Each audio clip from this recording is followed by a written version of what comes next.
Leopard city म्हणून ओळख असलेल्या नाशिकमध्ये भोसला मिलिटरी स्कूलमध्ये बिबट्या शिरल्याची आवाई उठली।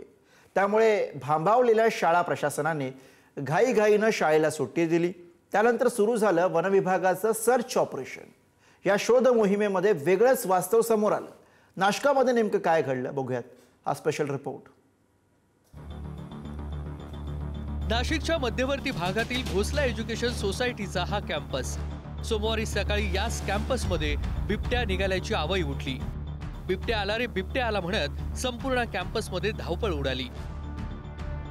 बिबट्या म्हटल्यावर शाळा प्रशासनानं तातडीनं वन विभागाला कळवलं। सुरक्षेच्या कारणामुळे विद्यार्थ्यांना दुपारच्या सत्रात सुट्टी देण्यात आली।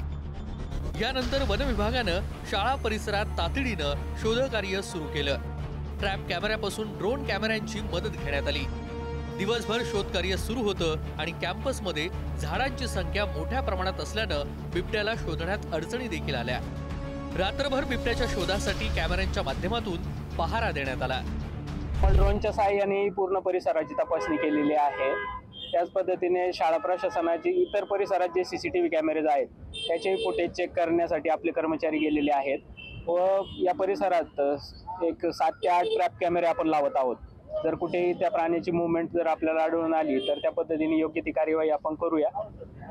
तसेच शाळा प्रशासनाशी जी चर्चा झाली त्यानुसार परिसरात जे दाट गवत वाढलेलं आहे, जी दाट झाडी वाढलेली आहे, ते पुढच्या 4 ते 5 दिवसात त्याची स्वच्छता मोहीम ते पूर्ण करणार आहेत, जेणेकरून या ठिकाणी जी लपण्याची जागा उपलब्ध आहे तर ते आपल्याला अटकाव करता येईल।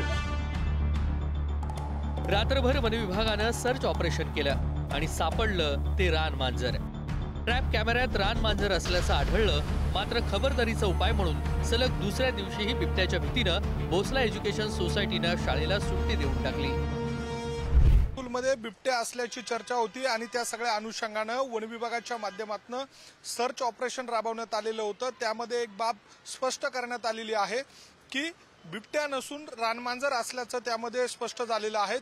वन विभागाने सर्च ऑपरेशनसाठी जे कॅमेरे लावलेले होते ट्रॅप कॅमेरे, त्यामध्ये रानमांजर असल्याचं चित्रित झालेलं आहे। ड्रोनच्या माध्यमातून सर्वेक्षण केलं गेलं आणि एकूणच त्यामध्ये बिबट्या नसल्याचं प्रथमदर्शनी स्पष्ट झालेलं आहे। तर रानमांजर असल्याचं एक फोटो देखील वन विभागाच्या माध्यमातून शेअर करण्यात आलेला आहे।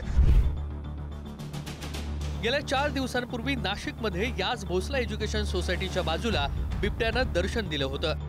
नागरिकांसह वन विभागाच्या कर्मचाऱ्यांवर बिबट्यानं हल्ला केला होता। नाशिक शहराला तसं बिबट्या नवीन नाही, त्यामुळे बिबट्या आला अशी माहिती मिळताच वन विभाग तातडीनं सज्ज होतो। मात्र वन विभागाच्या सर्च ऑपरेशनमध्ये बिबट्याऐवजी रानमांजर निघाल्यानं शाळा प्रशासन, विद्यार्थी आणि पालकांनीही सुटकेचा निश्वास टाकलाय। किरण ताजणे, पुढारी न्यूज, नाशिक।